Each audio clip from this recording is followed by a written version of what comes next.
The Magic game. Yeah, man, that was a tough one to watch. Definitely not the result Lakers fans were hoping for. Nope, not at all. And, we always get a ton of comments and messages after a game like that. People want to understand what went wrong. Exactly. And sometimes the box score doesn't tell the whole story. Right, it's just numbers. Yeah, and you actually sent me this really interesting analysis by James Worthy on that 4K Walking YouTube channel. Oh yeah, he breaks down the game film. Yeah, and he had some seriously insightful stuff, particularly about the Lakers' defense. I mean, Lakers' defense is trash. Yeah, that's the title of the video. James Worthy on Luka-LeBron, 56 petates, but Lakers' brutal loss to Magic, 118-106. Wow, that's a mouthful. It really is. But hey, that's what we're here for, right? To break it all down. Oh, exactly. We're going to go deep on this one. Give you guys the insights without the information overload. No need to rewatch the whole game. So let's get right into it. There. So first off, 118-106, loss to the Orlando Magic. It's not great. Not great at all. And this is their third straight loss, which is definitely a red flag. Yeah, that's a worrying trend. And what really jumped out at me was Orlando's offense. Yeah, they were on fire. 15 three-pointers. That's a lot, especially for a team that's known more for their defense. Right, you think of Orlando, you think defense first. Exactly, but they really lit it up from beyond the arc. And it wasn't just one or two guys having a hot night either. No, it was pretty spread out. Yeah.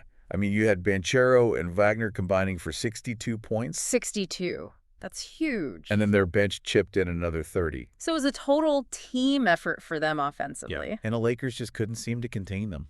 And there was this moment late in the first half where the Lakers were up by 9. Yeah, I remember that. They were looking good. Yeah, feeling pretty confident. But then, bam, Orlando goes on a 7-0 run to close out the quarter. Yeah, that was brutal. It just totally swung the momentum. Totally. Going into halftime, Orlando's got to be feeling great.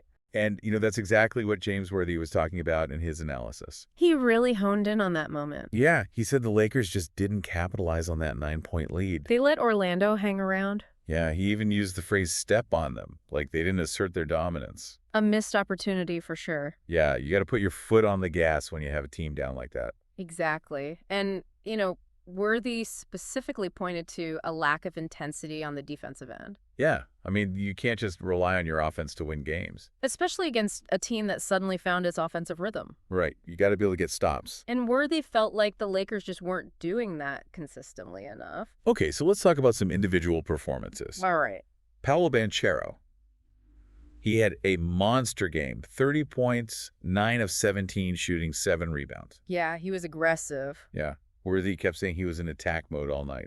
Especially getting to the free throw line 12 times. Yeah, that's got to be frustrating for a defense. You just can't give up those easy points. And then Franz Wagner is even better, 32 points.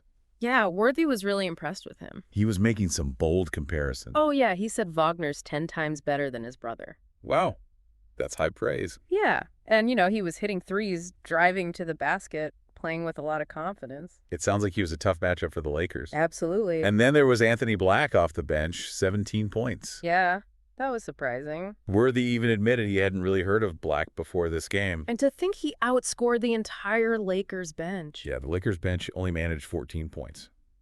That's a problem. Huge problem. Especially when you consider the Lakers have 2 superstars who both scored over 30.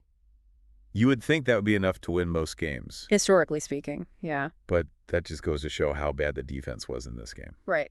The offense wasn't the issue here. And Worthy even brought up the fact that the Lakers gave up 146 points to Chicago in their previous game. Chicago's not exactly an offensive juggernaut. Exactly. And then to allow 118 to Orlando, a team that was last in the league in points per game before this one. That's a serious cause for concern. It's not just an off night, it's a trend. Yeah, something's not right on that end of the floor.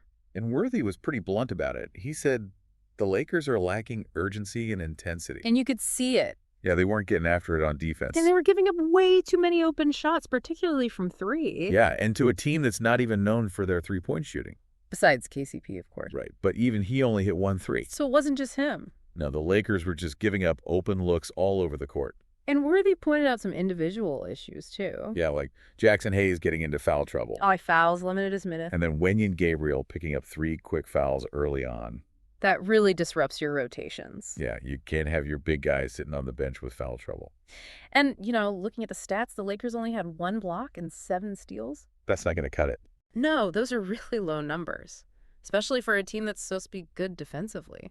You need to be creating turnovers, forcing the other team into mistakes. And the Lakers just weren't doing that. Worthy also questioned their use of the zone defense, Yeah, he said Orlando shot them out of that zone. but it seemed like the Lakers stayed in it for too long. Sometimes you gotta make adjustments. Yeah, if something's not working, you got to try something else. And it seemed like the Lakers were a little slow to adapt in this game. All right, let's circle back to the bench because we kind of touched on it earlier. Yeah, 14 points is just not gonna cut it. Especially when Anthony Black scores more than that by himself. And D'Angelo Russell had a quiet night, too. Yeah, he didn't have his usual impact. You need those guys to step up when the stars are already carrying a heavy load. Yeah, you got to have contributions from everyone. Especially when you're playing a team like Orlando that has a lot of guys who can score. All right, so now let's talk about the bigger picture here. The Lakers are now only 2.5 games ahead of Minnesota for the 7th seed. Yeah, that's not a comfortable margin. No, it's getting dangerously close to the play-in tournament. And we all know how much the Lakers want to avoid that. Right, they've been saying all season that they don't want to be in the play-in. And losing to teams like Orlando, who are below .500 in the East, On the road especially. it makes that play-in scenario more and more likely. And they've got a tough stretch of games coming up. Indiana, Chicago, back-to-back, Memphis, Houston. Not easy at all. And Worthy was adamant about this. He said defense has to be the Lakers' #1 priority. Especially on the road. He said it's the one thing they can control. You can't always rely on your offense to travel, Right. Sometimes shots just don't fall. but you can always bring the effort and intensity on defense. And Worthy even talked about how the Lakers had built this defensive identity after those trades earlier in the season. They were playing small ball, forcing turnovers, being really disruptive. Yeah, they were getting a lot of steals, Yeah. being really quick.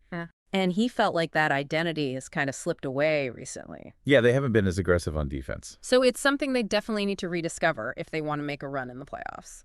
Okay, so let's wrap this up. Sounds good. We went deep on James Worthy's analysis of this Lakers Magic game. And it's clear that the Lakers' defense was a major factor in this loss. They couldn't contain Banchero and Wagner. And their overall lack of intensity and effort on defense is a huge concern.